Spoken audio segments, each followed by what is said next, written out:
예, 이준석의 픽. 오늘의 주제는요. 장관 후보자들 주요 의혹은? 입니다. 문재인 대통령은 야당이 반대한다고 해서 검증 실패라고 생각하지 않는다며 오늘까지 국회 논의 여부를 지켜보고 판단하게 될 것이라고 했는데 어떻게 보시나요?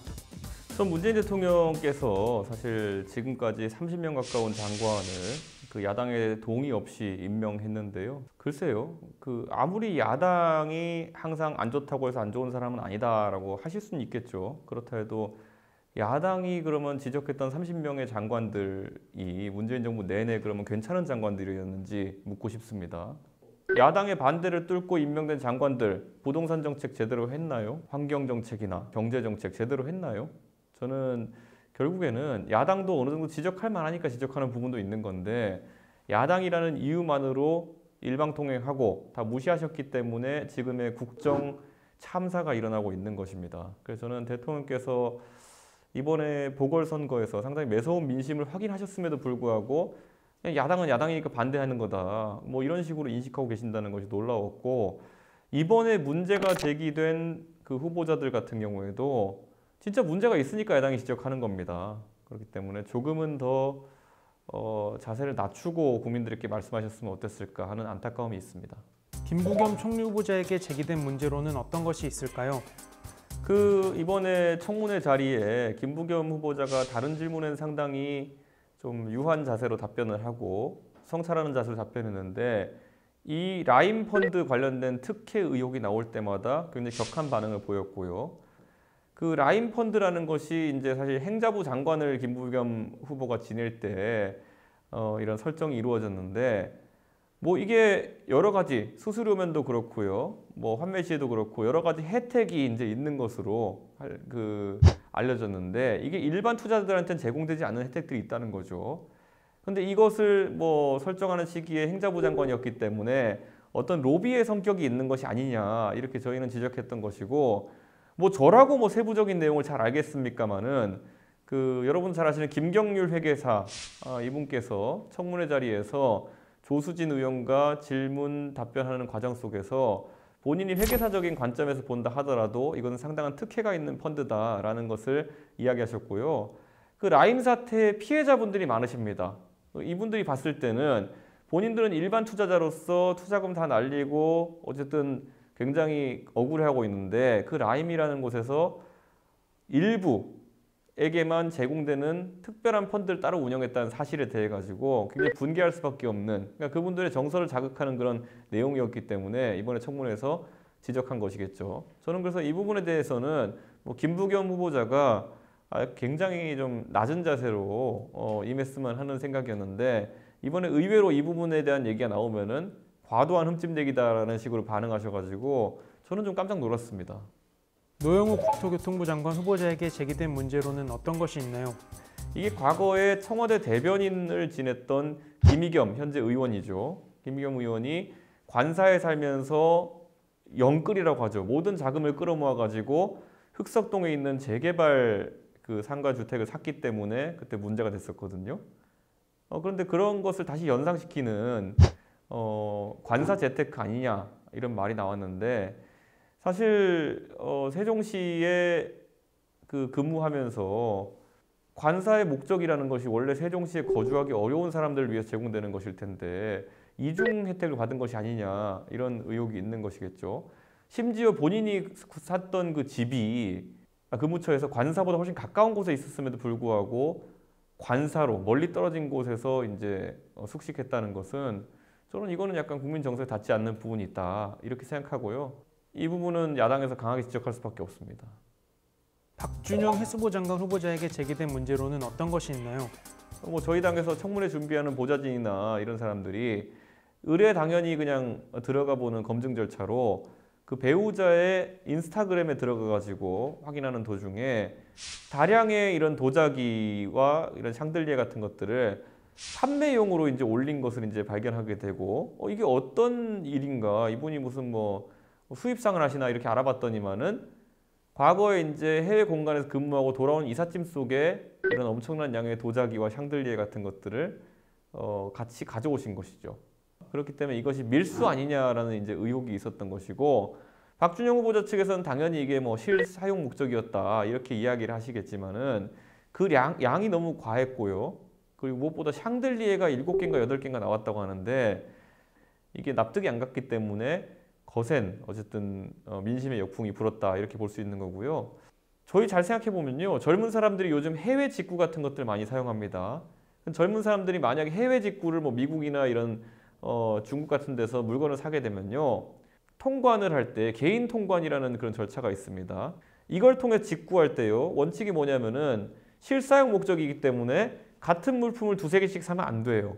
그리고 판매하면 안 돼요. 그렇게 들고 와가지고. 그런데 박준영 후보자 같은 경우에는 일반적으로 우리 대중에게는 개인 통관으로는 허용되지 않는 물량을 들고 와가지고 판매하려고 했던 정황이 있기 때문에 저희가 밀수라고 지적할 수밖에 없었던 것입니다. 저는 이런 논란 같은 경우에는 관행이었는지는 잘 모르겠습니다. 그러니까 그렇게 귀국하는 해외 공간에 있었던 우리 공무원들이 그렇게 많은 양의 물품을 반입하는 사례가 어느 정도 빈번한지는 모르겠으나 앞으로 꼭 끊어야 될 관행이다 이렇게 보고요. 저는 박준영 장관 후보자 같은 경우에는 이 문제에 대해 가지고 국민 정서가 닿지 않는 부분이 있기 때문에 굉장히 전 사과를 하고 겸손하게 나왔어야 된다 이렇게 보는데, 결국에는 이 문제를 이제 검찰 수사나 이런 것까지 이제 끌고 갈 수도 있기 때문에 저는 이건 좀 큰 문제다 이렇게 보고 있습니다. 임혜숙 과기부 장관 후보자에게 제기된 문제로는 어떤 것이 있을까요? 그 임혜숙 과기부 장관 후보자 같은 경우에는 뭐 여성 과학계에서는 상당히 입지가 있는 인물로 이렇게 알려져 있습니다. 근데 문제는 이분이 그 어쨌든 교수로 재직하면서 공금을 지원받아 가지고 해외 컨퍼런스나 학회에 이제 참석하는 과정 속에서 가족 동반, 그러니까 부부 동반을 넘어서 딸까지 동반한 그런 어떤 여정이 있었다 많았다 이런 것들이 문제가 되는 것인데, 저도 미국의 이제 하버드 대학교에서 이제 컨퍼런스나 이런 것들 학회 같은 거 하는 것들 가끔 보면요, 미국 내에서 부부 동반은 권장하기도 합니다. 뭐 자녀가 만약에 미취학 아동이라든지 이런 경우라 가지고 꼭 자녀를 동반해야 되는 경우에도 그에 맞게 이제 컨퍼런스 측에서 배려하는 경우가 있습니다. 그런데 이번 같은 경우에는 휴양지에 가까운 그런 곳들을 가면서 또 자녀들이 그 딸들이 미취학 아동이나 이렇게까지 분류하기는 어려운, 그러니까 충분히 그냥 한국에 홀로 있을 수 있는 그런 자녀들이었는데도 이렇게 했다고 하니까 국민 정서상 좀 과도한 게 아니었냐라는 지적이 있는 것이고요. 이거 외에도 그 과학기술부 장관이라고 한다 그러면은 연구 진실성이라든지 아니면 연구 윤리에 대한 부분을 굉장히 엄격하게 다뤄야 되는 것인데, 그 본인의 배우자가 사실상 본인의 연구 과제를 이용해 가지고 논문을 쓰고 그에 따라 가지고 그 지위를 얻는 이런 과정이 있었다라는 의혹이 있었는데요. 저는 이런 것들은 뭐 여당 측에서 옹호하면서 오히려 사태를 키워버린 것이 아닌가 이런 생각을 합니다. 그 노벨상을 2번 탔던 퀴리 부인 같은 경우에 화학자, 물리학자로 유명한 분인데, 이분이 남편과 공동 연구를 했다라고 주장하면서 그런 사례와 비슷하다라고 이제 민주당에서 옹호를 했는데, 사실 그런 게 과잉 옹호죠. 예. 퀴리 부인의 진짜 그 부부간의 공동 연구와 이것을 비교할 수 있다고 생각하는 것인지, 저는 그래서 이거는 좀 오히려 옹호하는 민주당이 크게 이를 비화시킨 것이 아닌가라는 생각을 하게 되고요. 특히 임혜숙 후보자에 대해서는 문재인 대통령이 해당 후보자의 능력을 재차 인정하면서 임명 강행 가능성이 높아지고 있는데 어떻게 보시나요?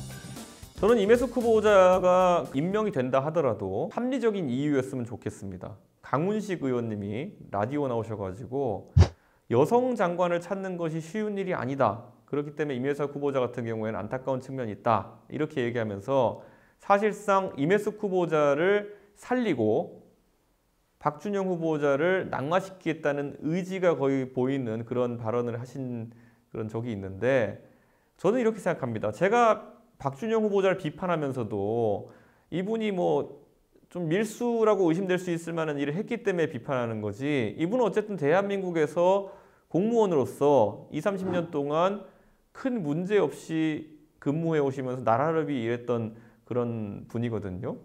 임혜숙 후보자는 여성이기 때문에 살리고, 박준영 후보자는 남성이기 때문에 낙마시킨다는 얘기처럼 들릴 수도 있거든요. 이분이 무슨 파렴치 범죄를 저지른 것은 또 아니지 않습니까? 그리고 일남 일녀의 아버지이고, 저는 만약에 민주당에서 내부에서 정무적으로 이번에 여성 장관 후보자는 살려야겠다라는 생각이 들었다 하더라도 그걸 밖에 이런 식으로 얘기해서는 안 되는 겁니다. 임혜숙 후보자가 장관이 됐다고 생각해 보세요. 그러면은 많은 사람들이 그렇게 얘기할 겁니다. 아이고, 저 사람도 원래 잘렸어야 되는데 저 사람은 여성 장관 찾기 힘들다 그래가지고 살려줬다고 하네. 이렇게 돼버리면은 임혜숙 후보자도 장관으로서 직무를 수행하는데 굉장히 어려움이 생깁니다. 그렇기 때문에 저는 이런 좀 부적절한 그런 언사가 여당 쪽에서는 더 이상 없었으면 좋겠고요. 대통령께서도 야당의 어쨌든 이런 지적에 대해 가지고 진실되게 받아들이신다면은 그 이번에 문제가 된 장관 후보들은 자들에 대해서는 뭐 남녀 이런 거 가리지 말고 좀 문제가 되신 분들은 꼭 한 명 낙마시키겠다는 생각이 아니라 다시 재검토를 좀 해보셨으면 좋겠습니다. 민주당은 지난 10일 열린 의원총회에서 해당 문제를 논의했으나 뚜렷한 결론을 내리지 못하고 있는데요. 향후 방향은 어떻게 보시나요? 예, 민주당은 굉장히 지금 곤란한 상황에 처해 있을 겁니다. 문재인 정부에서 지금까지 인사를 계속 강행했었는데 이번에 그렇게 할 분위기가 아니니까 논의가 길어지는 것일 테고요. 또 굉장히 또 당황스러울 겁니다. 이번에 그 이상민 의원님이 민주당에서 지적을 하셨는데 임혜숙 후보자, 이상민 의원님이 유성구가 지역구거든요. 그러니까 카이스트가 있는 곳이죠. 그렇기 때문에 아마 과학자들이나 아니면 과학기술계의 여론 같은 것을 굉장히 잘 파악하고 계실 겁니다. 근데 이상민 의원님이 임혜숙 후보자에 대한 임명 강행 기류에 대해 가지고 그런 어떤 과학기술계의 우려가 굉장히 많다라고 이제 지적하셨는데, 저는 실제로 아까 제가 말했던 것처럼 여성이라서 낙마시키지 않았다는 것이 이제는 임혜숙 후보자에게 엄청난 족쇄가 돼버릴 겁니다. 그렇기 때문에 이비방정이라고 민주당에서 여성들에게 환심을 사기 위해 가지고 그런 식으로 했던 말이 대한민국 과학기술계의 수장이 되어야 될 과학기술부 장관의 행보를 오히려 옥죄어버린 것이 아닌가 이런 생각하고요. 아마 민주당은 이제 이준석에게도 굉장히 야속할 것입니다. 예. 본인들이 생각했던 대로 박준영 후보자만 낙마시키면은 아까 말했던 것처럼 젠더 프레임이 동작해가지고 본인들이 곤란하게 될 것이고요. 만약에 임혜숙 후보자와 박준영 후보자를 동시에 낙마시키게 되면은 말 그대로 문재인 정부는 이제 인사도 제대로 할 수 없는 레임덕에 빠졌다라고 하는 대중적인 비판을 받을 테니까요. 이래도 문제 저래도 문제 이런 생각일 것이고요. 저는 그렇다고 해서 아무도 낙마시키지 않고 강행하는 무리수를 또 두게 되면은 민심이 그들을 가만두지 않을 것입니다. 그래서 민주당은 지금 외통수에 걸렸다 이렇게 말씀드리고 싶습니다. 문재인 대통령은 이번 장관 후보자 청문회와 관련하여 무한주기식 청문회가 되는 청문회 제도로는 좋은 인재를 발탁할 수 없다며 투트랙 청문회를 제안하기도 했는데요. 어떻게 보시나요? 문재인 대통령께서 집권 1년 차에는 굉장히 강하게 힘주어서 말씀하셨던 것들을 많이 돌리시고 집권 4년 차 돼서야 합리적인 이야기를 하신다 이런 생각을 합니다. 왜냐? 선거에서 크게 졌거든요. 그래서 대통령께서 인사권을 이제 거의 발휘하기 힘든 상황이 되니까 청문회가 불편하다. 청문회에서 도덕성 검증에 해당하는 부분은 비공개로 하자 이런 말씀하셨는데요. 뭐 저는 동의할 수 있습니다. 대통령께서 말씀하신 대로 도덕성 검증 같은 경우에는 최대한 비공개로 진행하되 저는 여야 교섭단체에서 각각 동수로 그런 어떤 검증위원들을 추천해가지고 비공개 도덕성 검증이 끝난 다음에 항상 표결에 붙여가지고 임명 동의 여부를 결정했으면 좋겠습니다. 예를 들어 민주당에서 5명, 국민의힘에 5명 모여가지고 도덕성 검증이 끝난 다음에 이 사람이 통과되어야 되겠느냐 말아야겠느냐를 표결에 붙이는 것으로 무기명 투표로 이렇게 하는 것이 그러면 대통령께서도 하나의 본인의 그 임명 강행권을 내려놓으시고 국민의힘 입장에서도 공개적으로 이 소위 언론 플레이할 수 있는 기회를 내려놓는 그런 대타협이 아닐까 이런 생각을 해봅니다. 근데 그게 아니라 그냥 본인이 장관 임명하는데 불편해 죽겠다 그러니까 비공개로 하자 이렇게 하는 거는 국민들이 가만두지 않을 겁니다. 그래서 대통령께서 합리적인 타협안을 제시해 주셨으면 합니다.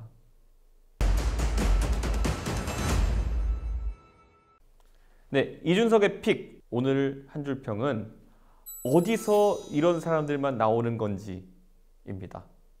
예전에 노래 중에 015B에 그 신인류의 사랑이라는 게 있거든요. 근데 거기에 가사에 보면은 자신의 마음에 들지 않는 사람만 나와가지고 어디서 이런 사람들만 나오는 거야 라고 가수가 부르는 부분이 있는데요. 왜냐하면 사실 국민들의 기준이 이걸 까다로운 게 아니거든요. 그런데 왜 이런 간단한 검증들을 못 해가지고 이런 사람들만 나오는 거야? 이렇게 얘기하고 싶습니다. 예, 이준석의 픽. 오늘은 그 장관 후보자들의 주요 의혹에 대해서 알아봤고요. 혹시라도 궁금하신 점이나 또 더 보충이 필요한 부분이 있다 생각하시면은 댓글이나 여러 경로로 소통해 주시면은 저희가 보충할 수 있도록 하겠습니다. 감사합니다.